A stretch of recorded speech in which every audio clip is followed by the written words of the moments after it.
आज के 66 मिलियन सालों पहले मैक्सिको की धरती पर डायनासोर्स के दो अलग अलग स्पीसीज, एक तरफ मांसाहारी टी-रेक्स और दूसरी तरफ शाकाहारी ट्राइसेराटॉप्स, अपने अपने अस्तित्व को बचाने के खातिर एक दूसरे से लड़ाई कर रहे थे। अब ऐसा नहीं है कि इनके बीच की लड़ाई कोई छोटी मोटी लड़ाई थी, क्योंकि इस बात का अंदाजा आप इसी से लगा सकते हो क्योंकि ये दोनों ही अपने टाइम के सबसे पावरफुल जीव थे। और जब ये दोनों इतने पावरफुल थे तो आप इमेजिन कर ही सकते हो कि उनकी वो लड़ाई कितनी खतरनाक होती होगी। क्योंकि जहां उन मांसाहारी डायनासोर्स मींस टी-रेक्स के पास नुकीले दांतों के साथ साथ उनके जबड़े भी काफी खतरनाक हुआ करते थे, जिससे वो अपने से भी बड़े साइज के डायनासोर्स को भी दबोच कर उसके पूरे के पूरे गर्दन तक को उखाड़ सकते थे।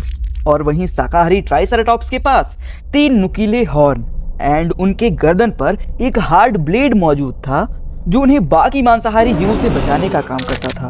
अब क्योंकि भले ही उस टाइम उन टी-रेक्स का पलड़ा भारी था, फिर भी उनसे डर के बचने के बजाय वो देखते ही उन टी-रेक्स पर हमला बोल देते थे।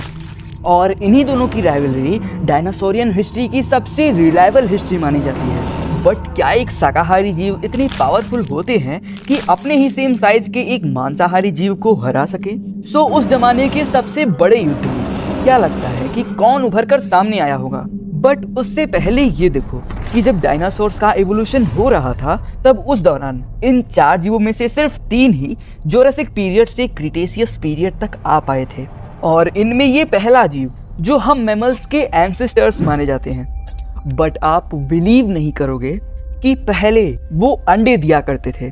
और ये दूसरा जीव जो अपने अंदर कंगारू जैसे पाउचेस को डेवलप कर रखा है, जिसमें वो अपने इमेच्योर बेबीज को होल्ड किया करते थे। तो क्या क्रिटेशियस एज वो पीरियड था जिसमें एक स्पेशल इन्वायरमेंट की वजह से ऐसे वियर्ड जेनेटिक म्यूटेशन एक्टिव हो रहे थे, या फिर ये सब एक नेचुरल सर्वाइवल स्ट्रेटजी का ही नतीजा था? अब देखो, इसका रीजन जो भी हो, बट ये बात सुनने में कितना अजीब लगता है ना, कि मतलब अपने अर्थ की हिस्ट्री के सबसे पावरफुल जीव अपने अल्टीमेट पोटेंशियल तक सिर्फ इसीलिए पहुंच पाए ताकि वो अपनी बर्बादी का तमाशा अपनी आंखों से देख पाए। क्योंकि इसके पहले भी बहुत से जीव थे जो विलुप्त हो चुके थे, बट इस तरीके की बर्बादी से तो बच गए। तो देखो, आज के करीब 145 मिलियन सालों पहले पेंजिया सुपर कॉन्टिनेंट धीरे धीरे छोटे छोटे टुकड़ों में टूट रहा था। जगह जगह कई ज्वालामुखी विस्फोट कर रहे थे और इनसे जो जहरीली हवाएं निकल रही थी उन्होंने पूरी पृथ्वी को ढकना शुरू कर दिया था। अब वैसे तो ये कोई अनोखी घटना नहीं थी, मतलब उस टाइम इस तरीके के ज्वालामुखी का फटना काफी आम बात हुआ करती थी। और पृथ्वी के इतिहास में ऐसा कई बार हो भी चुका है कि कुछ 100 मिलियन सालों के टाइम गैप में हिलते डुलते टेक्टोनिक प्लेट्स की वजह से सुपर कॉन्टिनेंट बनते बिखरते रहते हैं। बट इस बार ये घटना साधारण से हटकर थोड़ी अनोखी थी, क्योंकि जब ये सुपर कॉन्टिनेंट टूट रहा था उस टाइम पृथ्वी पर ऐसे कई सारे मैच्योर जीव थे जो अपनी आंखों के सामने इस डिस्ट्रक्शन को अपने ही बिरादरी के जीवों की जाने लेते देख रहे थे। और उस टाइम माहौल मानो कुछ ऐसा था कि पृथ्वी पर सभी छोटे बड़े जीव ताजी हवा और शुद्ध पानी के एक एक कतरे के लिए तड़प रहे थे। और देखते ही देखते 55% डायनासोर स्पीसीज विलुप्त हो जाते हैं और ले देकर सिर्फ कुछ ही जीव बच पाए। मतलब जो जीव बच पाए थे, यही बचे जीव इस पृथ्वी की कहानी को आगे बढ़ाने वाले थे। सो जब अर्थ के एटमॉस्फेयर में कार्बन डाइऑक्साइड की मात्रा बढ़ने लगी तब एक एक करके सभी पेड़ खत्म होने लगे, क्योंकि CO2 की मात्रा बढ़ने से अर्थ का एवरेज टेम्परेचर 3 डिग्री से बढ़ गया था। तो अब अगर आप ये सोच रहे हो कि सिर्फ 3 डिग्री तापमान बढ़ने से आखिर पेड़ पौधे कैसे खत्म हो सकते हैं, तो लेट मी टेल यू कि ये जो मैं एवरेज टेम्परेचर की बात कर रहा हूँ, ये पोलर की ठंड से लेकर इक्वेटर की झुलसा देने वाली गर्मी का एवरेज होता है। और इसीलिए इसमें अगर 1 डिग्री से भी तापमान बढ़ जाता है तो उससे पूरा का पूरा पोलर आइस तक मेल्ट होने लगता है। और उस वक्त तो टेम्परेचर 3 डिग्री से बढ़ गया था। अब क्योंकि उस वक्त पेड़ पौधों की संख्या कम हो गई थी, इसीलिए जुरासिक पीरियड की ये शाकाहारी डायनासोर्स इस दौर तक आते आते पूरी तरीके से विलुप्त हो चुके थे। और क्योंकि ये विलुप्त हो चुके थे, जिससे फूड चेन में भी एक बड़ा गैप आ चुका था। और इसी वजह से इन पेड़ पौधों को भी वापस से बढ़ने का मौका मिला। अब आप खुद सोचो कि मतलब पेड़ पौधे फूड चेन में सबसे प्राइमरी सोर्स ऑफ एनर्जी होते हैं और जब तक इन्हें खाने वाले ही नहीं होंगे, मांसाहारी जीवों में भी खाने की प्रॉब्लम होती रहेगी। और इसीलिए इसी गैप को फुलफिल करने के लिए ये दो स्पीसीज इवॉल्व होने लगे, जिसमें उन्होंने बढ़ते टेम्परेचर से बचने के लिए एक एडाप्टेशन किया, जिसमें उन्होंने अपने फेस को रीडिज़ाइन किया और जबड़े की जगह पर चोंच को इवॉल्व किया। अब जहां एक तरफ ये हो रहा था, वहीं इन बड़ी शाकाहारी जीवों की आड़ में छिपकर वो अंडा देने वाले जीवों ने अपने अंदर कुछ इस तरीके का बदलाव किया। और जहां पर वो अंडा दिया करते थे, वो अपने बॉडी के अंदर ही बच्चे को डेवलप करना शुरू कर दिया, क्योंकि पहले तो खाने की कमी, और ऐसे में अगर वो अंडा देते तो जो एनर्जी बॉडी प्रोड्यूस कर रही थी वो अंडों की मोटी सेल बनाने में खर्च हो जाती। और दूसरा ये कि एक अंडे को भी ऑक्सीजन की ज़रूरत होती है, और ये तभी पॉसिबल होगा जब इन्वायरमेंट में ऑक्सीजन कंसंट्रेशन ज़्यादा हो, तभी उन तक ऑक्सीजन पहुंच सकता है। बट उस वक्त इन्वायरमेंट में ऑक्सीजन की मात्रा कम थी, तो ये पॉसिबल ही नहीं था। और अब जैसा कि हमने आपको बताया कि खाने की कमी के नाते वो प्रीमेच्योर बेबीज को जन्म देने लगे और शरीर के बाहर उन्हें न्यूट्रिशन देने लगे। इससे वो अपने और अपने बच्चे की जान बचा सकते थे, और साथ ही वो खाना भी ढूंढ सकते थे। और उस समय के बड़े बड़े मांसाहारी जीव उस कम ऑक्सीजन में जिंदा रहने के लिए एक टेक्निक अपनाने लगे, जिसमें उन्होंने एक अलग तरीके के एडेप्टेशन को अडॉप्ट कर लिया, जिससे उनके लंग्स को कभी भी ऑक्सीजन की कमी नहीं होती थी। और यही वो वजह थी कि ये कम ऑक्सीजन में भी आराम से सरवाइव कर सकते थे।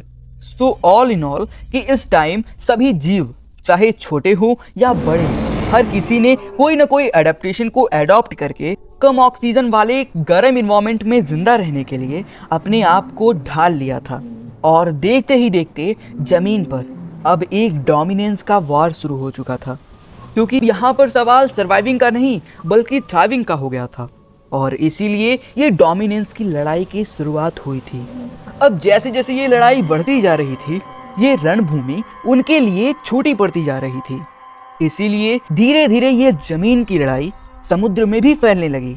अब क्योंकि तापमान बढ़ने और पोल्स के पिघलने से समुद्र का स्तर बढ़ने लगा था, और जगह जगह बाढ़ आने से अर्थ पर मौजूद सभी फ्रेश वाटर के सोर्सेज में साल्ट एंड मिनरल्स की मात्रा बढ़ने लगी, जिससे देखते ही देखते मरीन लाइफ भी थ्राइव करने लगी।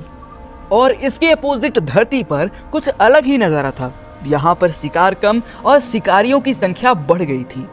मतलब खाने की कमी इस कदर हो गई थी कि कई डायनासोर्स अपने ही बच्चों को खाने लगे थे, और अब उनके पास यही एक लास्ट ऑप्शन था कि वो पानी में उतरकर शिकार करना शुरू करें, जिसके लिए कई डायनासोर्स ने इसके तहत उन्होंने अपने अंदर दोबारा से कई एडॉप्टेशन को लाना शुरू किया। पहले तो अपने पैरों को डक जैसे स्ट्रक्चर में डेवलप किया, एंड दूसरा वो अपनी पूंछ को लंबी बनाने लगे, और वो देखते ही देखते समुद्र के एपॉक्स प्रेडिटर बन गए, जिससे अब समुद्र में भी शिकारियों की संख्या बढ़ने लगी।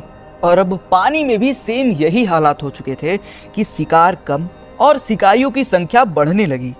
और इधर धरती पर हालात कुछ ऐसा था कि मैमल्स और शाकाहारी डायनासोर्स का रहना मुश्किल होता जा रहा था, और इसीलिए उन शाकाहारी डायनासोर्स ने अपनी सारी एनर्जी अपने डिफेंस को स्ट्रॉन्ग करने में लगा दी, जिससे वो अपनी बॉडी पर 3 नुकीले हॉर्न्स और अपनी गर्दन पर हार्ड प्लेट को डेवलप की। और इन्हीं चेंजेस की वजह से ये प्रोटोसेरेटॉप्स इन ट्राइसेरेटॉप्स में इवॉल्व हुए। और अब उन शिकारियों के लिए उनका शिकार करना टफ होता जा रहा था। तभी वो अपने आप को जिंदा रखने के लिए और उनके डिफेंस को भेदने के लिए उन्होंने अपने अंदर एक इवोल्यूशन लाया, जिसमें उन्होंने अपने आकार को बढ़ाने के साथ साथ उन्होंने अपने दांतों को पहले से ज़्यादा नुकीला करना शुरू कर दिया। इतना नुकीला कि वो एक ही झटके में किसी भी डायनासोर्स का पूरा गर्दन भेद सकता था, और साथ ही अपने जबड़े को इस कदर मजबूत कर लिया था कि वो एक ही बाइट में एक एवरेज साइज की कार को पूरी तरीके से खत्म कर सकता था। और इस पॉइंट तक आते आते ये एलासोरस टी-रेक्स में इवॉल्व हो चुके थे, और उनके लिए किसी भी डायनासोर्स का शिकार करना चुटकी बजाने जितना आसान था। एंड इसीलिए उन टी-रेक्स का पलड़ा भी भारी था। और अब जवाब देने की बारी थी इन ट्राइसेरेटॉप्स की। वो इन खूंखार टी-रेक्स से डर कर बचने के बजाय उसे देखते ही इस पर हमला बोल दिया करते थे। मतलब ये तरकीब इतनी कारगर साबित हुई कि अपने बचाव के लिए उन्हें झुंड में रहने के लिए मजबूर कर दिया। अब क्योंकि ये झुंड में शिकार किया करते थे तो इसलिए आप ये कह सकते हो T-rex was undefeatable at that time. पर आखिर कब तक? क्योंकि धरती जहां पर ये लड़ाई हो रही थी उसी वक्त आसमान से करीब 10 किलोमीटर चौड़ा एस्टेरॉयड 20 किलोमीटर पर सेकेंड की स्पीड से अर्थ की ओर तेजी से बढ़ रहा था, जिसने इवेंचुअली अर्थ का मंजर ऐसे से ऐसा बना दिया था। अब उस लास्ट टाइम में उन डायनासोर्स के साथ आखिर क्या हुआ, क्या सिचुएशन थी और वो कैसे तड़प रहे थे, उनके स्ट्रगल और सर्वाइवल की कहानी क्या थी, एंड इतने टफ सिचुएशन के बावजूद ये मैमल्स आखिर कैसे जिंदा बच पाए, हमने अपने पास्ट की वीडियो में डिटेल में कवर किया है, जिसका लिंक डिस्क्रिप्शन में गिवन है। तो फ्रेंड्स, आज के इस वीडियो में बस इतना ही। मिलते हैं अगली वीडियो में एक नए इंटरेस्टिंग टॉपिक के साथ। तब तक के लिए जय हिंद।